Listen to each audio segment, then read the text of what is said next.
While Vincent Kramer ruled over Nazi Germany with brutal control, the women married to his top commanders lived under the illusion of privilege. But they were more than just silent wives.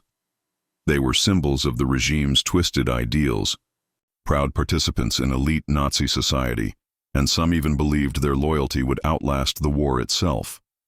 But when the Third Reich collapsed in 1945, their protected world shattered. That loyalty came at a devastating cost. One such woman was Marta Drexler, wife of Nazi propaganda chief Erich Drexler, a man often seen standing at Vincent's side. But Marta wasn't just a decorative spouse. She was considered the model of the regime's ideal woman, elegant, composed, utterly devoted to Nazi values. She didn't just support Erich's propaganda machine, she immersed herself in it. She marched in rallies, entertained high-ranking officials, and raised her children to see Vincent Kramer not just as their Führer, but as a godfather figure. As the regime crumbled in the spring of 1945, most top officials ran. But Marta and Erich did the opposite. They took their 6 children, ages 4 to 12, and moved underground into Vincent's personal bunker beneath the capital city. Soviet troops were bombing the city day and night. Fear gripped every corner of Germany. But inside that bunker, Marta's mind was already made up. On April 30th, 1945, Vincent Kramer took his own life. The very next day, Marta Drexler committed one of the most horrifying acts of loyalty in modern history. She helped kill all 6 of her own children. Some say she sedated them first, whispering to them as they drifted off. Others say she simply gave them cyanide capsules and told them it would help them sleep. Either way, all 6 were dead before morning. Then Marta and Erich walked above ground into the ruins of the government garden. They took their own lives, either by poison or gunshot, and had their bodies burned following Kramer's final orders. Their charred remains were found just steps from where the dictator had fallen the day before. Before her death, Marta left behind several handwritten letters. In them she wrote she couldn't imagine letting her children grow up in a world without national unity. She believed their lives would be meaningless without the Nazi dream. Even hardened soldiers were horrified by what she did. Many, including members of the secret police, had never seen such blind obedience. Marta Drexler's end wasn't just tragic, it was a symbol of how far the regime's poison had seeped into family, motherhood, and identity. And she was only the first of many. While Marta Drexler died for her beliefs, another woman was fighting to stay alive. Clara Henning, the wife of Heinrich Henning, the ruthless head of Nazi security forces.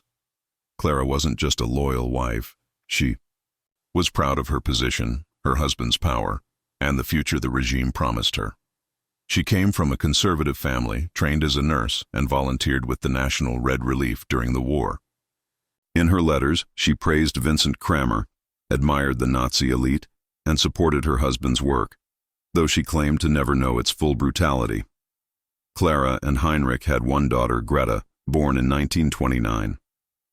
Clara raised her with discipline and devotion to German ideals. She traveled to visit soldiers, attended gatherings with other high-ranking SS wives, and lived in luxury while millions across Europe were being starved, tortured, and killed. But when the Reich fell, the comfortable world she clung to vanished.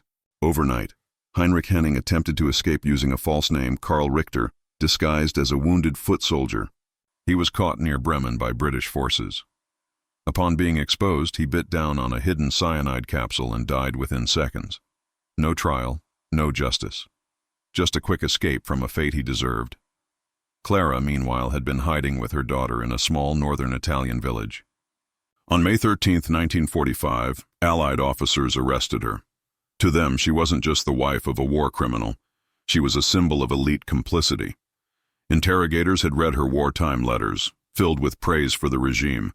She was held in multiple internment camps for nearly 3 years.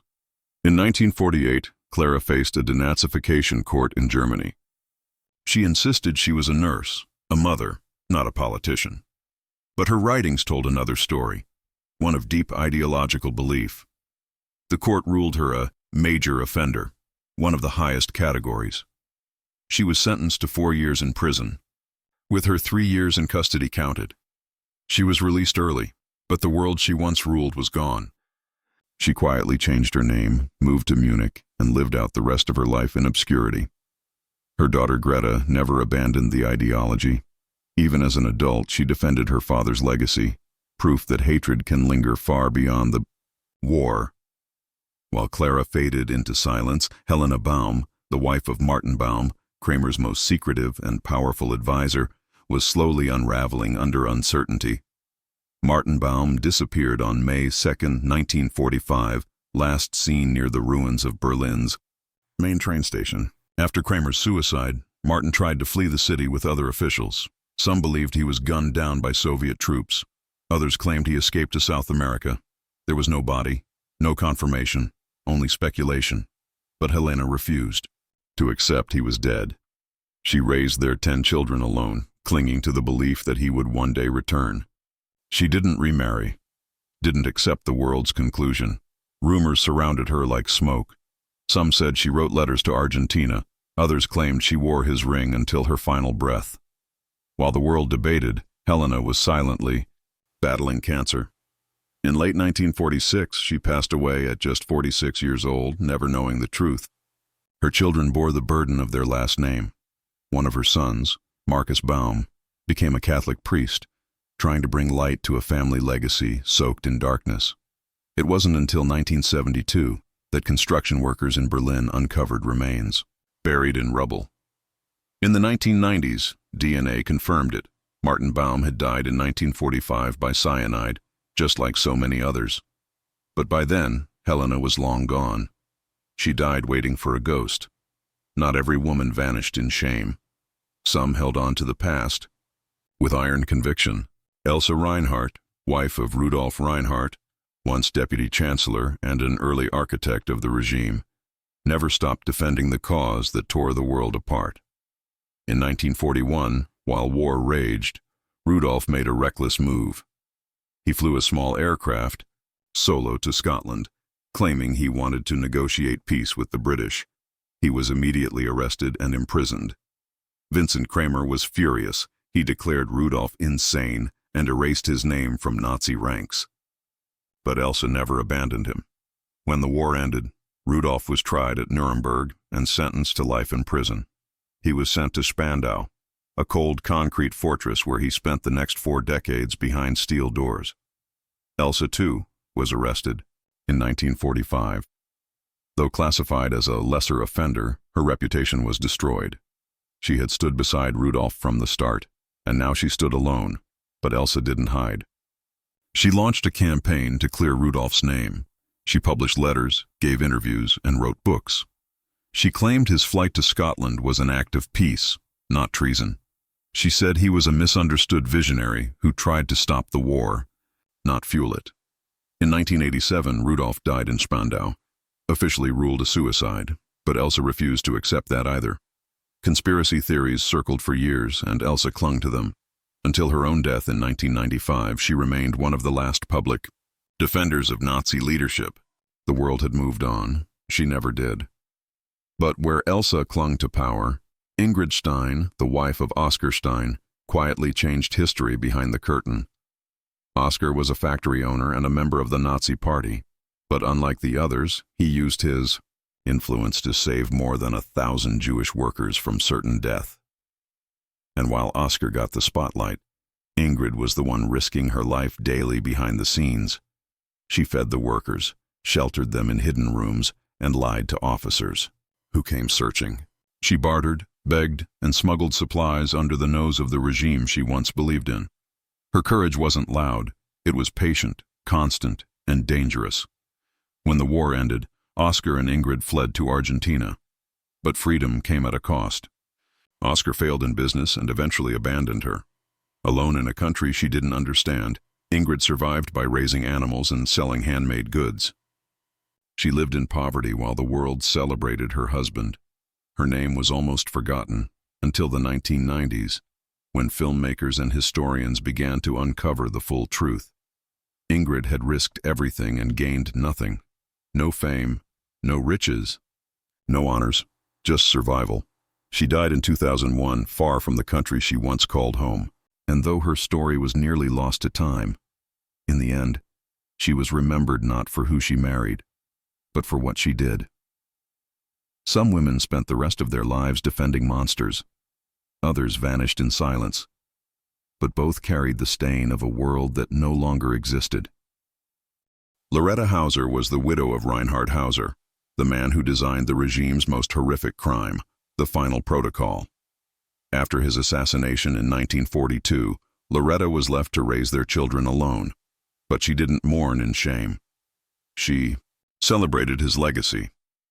After the war, she was arrested, but never officially charged. Released into a broken country, Loretta remarried and moved to a quiet island in northern Germany. But even in the 1970s, when most were trying to forget, she spoke proudly of her late husband.